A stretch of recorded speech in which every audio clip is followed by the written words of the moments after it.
everybody. It's an honor to be here at a very worthwhile cause. Although as we try to think about the veterans who were wounded in war, we need to think about the principles that they were fighting for, because those principles are under attack. Not necessarily from abroad. I think the greatest threat to our liberties are coming from Washington, D.C.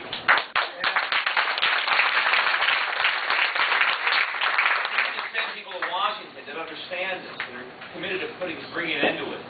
And unfortunately, it's not just Democrats who have betrayed us; it's Republicans as well. I mean, Republican candidates have been elected from around the country, and they run as Republicans, but they govern as Democrats. And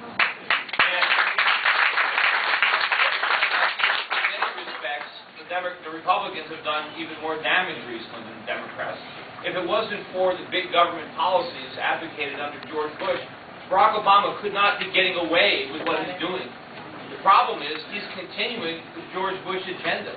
The bailouts started with Bush. The stimulus started with Bush.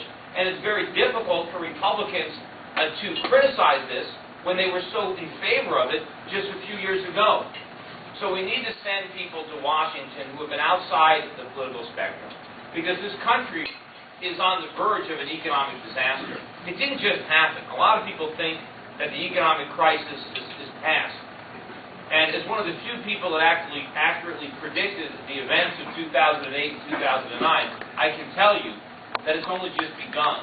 The real crisis is going to unfold over the term of whoever replaces Chris Dodd.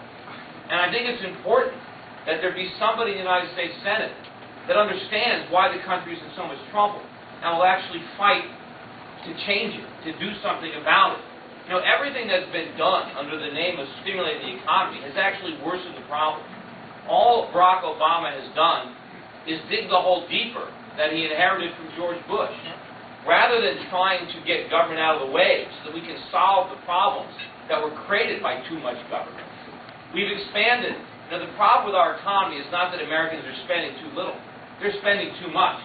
The solutions are not to try to reflate the bubble, to try to get Americans to go deeper into debt so they can buy more cars they can't afford and buy more houses they can't afford. We need a recovery that's based on savings, that's based on production and capital investment. And none of this is going to happen with an expanding federal government. The only way we're going to achieve real economic growth is if government shrinks.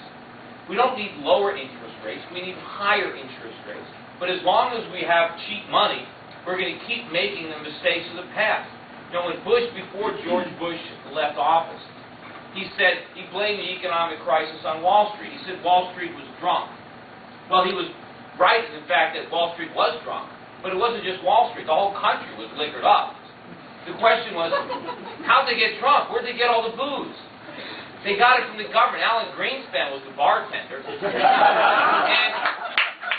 And the government made sure the bar never closed. And now, when you're drunk, you do a lot of foolish things. People made loans without down payment. People let people buy houses based on teaser rates. And all kinds of crazy things we did with all that government alcohol. But as we start to sober up, what is the government's response? How can they get us drunk again? Because they don't want us to deal with the reality of the mistakes that we've made. And we made a lot of mistakes over the last decade. But we can't try to compound those mistakes because we don't want to deal with how our money is going to collapse. The dollar is going to lose probably better than 50% of its value, maybe more, in the next several years. And when that happens, the price of everything that we buy is going to go up. Consumer prices are going to go through the roof.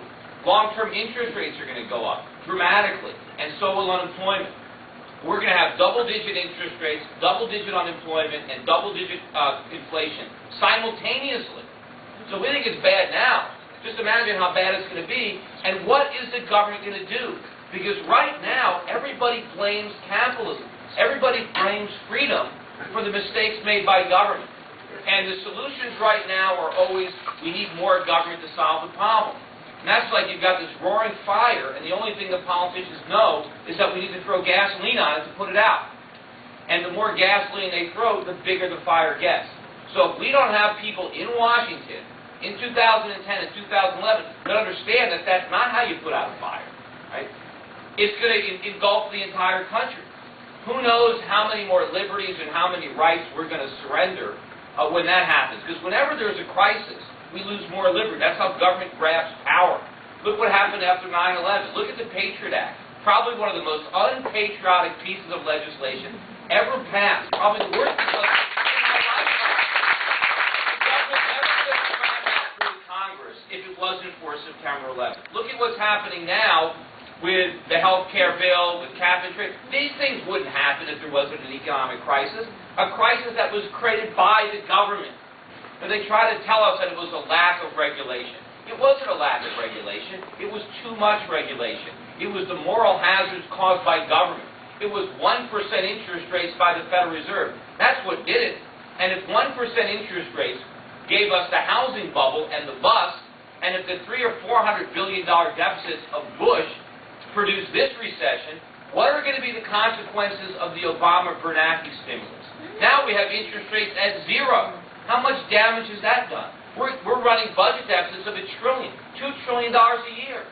And politicians like to pretend that these bills are going to fall on our kids. They're not. Serve as a senator. But I think I have to, because I think if I'm not there or somebody like me isn't there, then nothing is going to change. And the reason all our soldiers got wounded, we owe it to them to do something to protect this country and to protect those rights that they fought for. So if I'm there for one reason. I'm not there to get reelected. People talk about term limits. I doubt I want to stay there more than one term. But once I get there, I'm not going to spend any time trying to get reelected. I'm not going to spend any time kissing up to the party leadership. I want to change the party leadership. I want to spend every day I'm in the Senate trying to obstruct what the Democrats are trying to do, trying to make sure that not only isn't Barack Obama not reelected, but he's defeated in a landslide, and that we get an entirely new Congress that is willing to...